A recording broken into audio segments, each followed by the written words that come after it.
పొద్దు వడచినదాదిగా పొద్దుగుంకు వరకు కష్టింతువేగాని ఇరుగు పొరుగు వారి సంపదకై తీసుగోరబోవు ఎంత నిర్మలమోయిని హృదయ కలిక.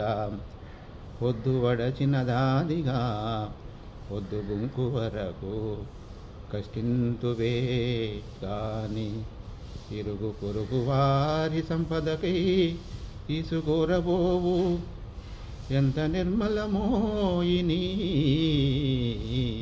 హృదయ కలిక. ఈరోజు జాతీయ రైతు దినోత్సవం. భారత మాజీ ప్రధానమంత్రి చరణ్ సింగ్ జయంతిని మనం జాతీయ రైతు దినోత్సవంగా జరుపుకుంటాం.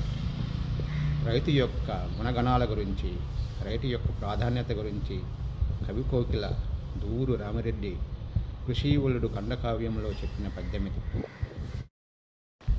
ఫలముల్ మృక్కెడివారు తత్ఫల రసాస్వాదు క్రియాలోలురై పలుమారం మధురత్వముగాంచి సంభావింతురే గాని తత్ఫల హేతుక్రమంబు తెలుపరువారైనన్ అట్లే రమాకలితుల్ భోజనముల్ భుజించుసున్ మినున్ కన్నెత్తియు చూడరే.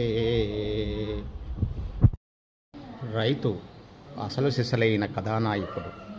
నేల నూతులకు గాలు నిలుపువారు, బోడి తలలకును ముఖాలకు ముడులు పెట్టువారు, చిటికిళ్ళ పందిళ్ళు అల్లువారు, నిన్ను పోలరు తమ్ముడా ఎన్నడైనా. బడాయి మాటలు చెప్పేవాళ్ళు, పేచీకోర్లు, వీళ్ళంతా మాటలతో బతికేస్తారు. నిజమైన కథానాయకుడు, కోట్లాది మందికి ఆహారాన్ని అందించేవాడు రైతన్న. రైతన్న ఘనత గురించి కవి కోకిల దూరు రామిరెడ్డి వారు చెప్పిన పద్యం ఇది. వీరు ఉమ్మడి నెల్లూరు జిల్లాలో గూడూరు పట్టణ వాస్తవ్యులు. అద్భుతమైన కావ్యాలు రచించిన గొప్ప కవి దువ్వూరు రామిరెడ్డి. ఆధునిక తెలుగు సాహిత్యంలో అగ్రగణ్యుల్లో ఒకరు దువ్వూరు రామిరెడ్డి. కవి యొక్క ఘనత గురించి వీరు రచించిన కావ్యము కృషీవలుడు. ఈరోజు జాతీయ రైతు దినోత్సవం.